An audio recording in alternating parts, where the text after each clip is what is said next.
Hey, Pastor Mark here. Hope you're doing well. I want to start off by saying something this week that might seem a little shocking, but hang with me for a minute. I want to start by saying that religion is stupid. Religion is worthless. Religion is not valuable. Religion is not going to cause you to know Jesus any better. And here's why.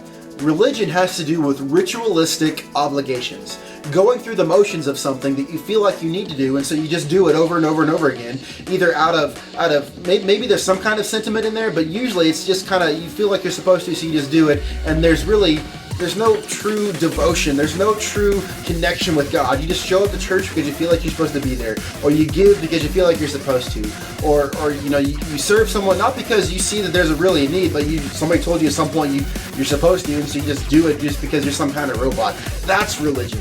Jesus doesn't have any use for religion, except for in one place in the Bible. In James chapter 1, verse 26, we're told of the kind of religion that God values, the kind of obligation that we should find ourselves in, and to whom we should feel obligated to. And this is what it says. In James chapter 1, verse 27, it says, "Religion that God our Father accepts as pure and faultless as this, to look after orphans and widows in their distress, and to keep oneself from being polluted by the world."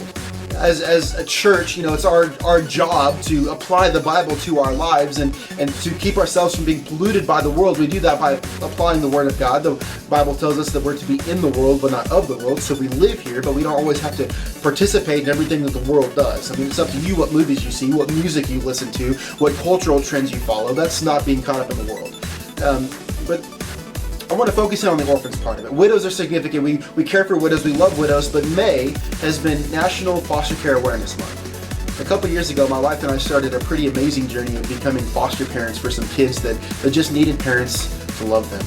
And so we just wanted to do a torch and kind of leverage the audience of this torch to get the word out about this idea that there are kids in Kansas and all around the United States that need your help, that need a home, that need to be adopted. You don't have to travel all the way across the world to China or Russia or some other place like that to adopt a kid. There are kids right here in our own backyard that need help.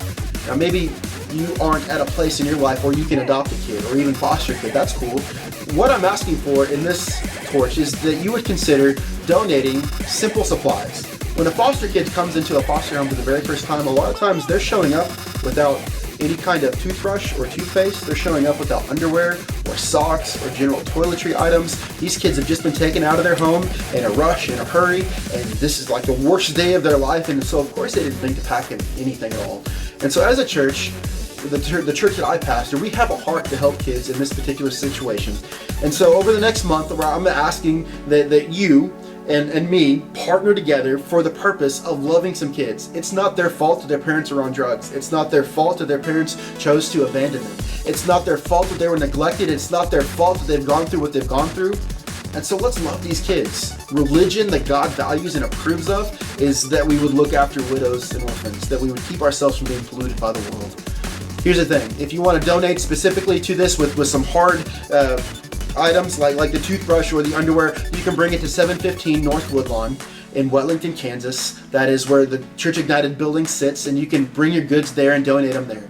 Or if you'd like to give towards this cause, you can do it on churchignited.com, and you can give a monetary amount to the idea of making sure that these kids' needs are met. Maybe you just have some more questions about it. We'd love to answer any and all questions you have. You can contact us at churchignited@gmail.com and ask questions about how you can be involved in this. Let's not sit by and think that somebody else is going to take care of these kids. If everybody does something, then nobody has to do everything, and then God gets all the glory. Let's chip in, let's love some kids, and let's honor Jesus in the process. I hope you have a good week, and I can't wait to see how God is going to use your obedience to impact some kids' lives. I'll talk to you next time. Bye.